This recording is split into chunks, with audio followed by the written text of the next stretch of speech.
أعزائي المشاهدين، كنا عملنا فيديو قبل كده عن أبناء الفنانين وقلنا فيه إن الفنان آسر ياسين هو ابن الفنان محمود ياسين، ولكن اتضح بعد كده إن المعلومة دي غير صحيحة وإنها تشابه أسماء مش أكتر.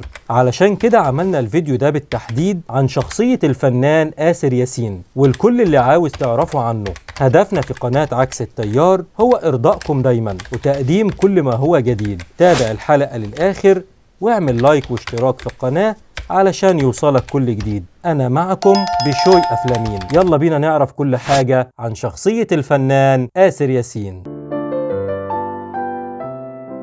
الفنان آسر ياسين هو آسر أشرف فؤاد ياسين، ولد في 25 فبراير عام 1981 في القاهرة. والده هو أشرف ياسين سوهاجي الأصل، ووالدته هي الكاتبة منى الدغيدي من محافظة بورسعيد. درس الفنان آسر ياسين الهندسة الميكانيكية في الجامعة الأمريكية وتخرج في عام 2008. تزوج في عام 2012 من زميلة الدراسة كنزي عبد الله، ورزقه الله ب3 أولاد هم طاهر وأمين وزين ياسين. كان دخوله للفن من خلال المشاركة في بطولة مسرحية أثناء دراسته بالجامعة، ثم رشحه المخرج خيري بشارة للمشاركة في مسلسل ملح الأرض مع الفنان الكبير محمد صبحي، وبعدها مع الفنانة القديرة سهير البابلي في مسلسل قلب حبيبة. بدأ عمله الفني في عام 2004 وتم اختياره سفير للنوايا الحسنة في المنظمة الدولية للهجرة في مصر. شارك في الأفلام السينمائية زي فرش وغطا وفيلم لا مؤاخذة ومن ظهر راجل، وتألق حتى وصل إلى أدوار مهمة في فيلم الجزيرة وصاحب مقام وبطولات زي أسوار القمر والوعد وبيبو وبشير. وشارك في مسلسلات درامية زي ألف ليلة وليلة ولحظات حرجة والاختيار وبميت وش والبلطجي. وشارك في مسرحية سليمان الحلبي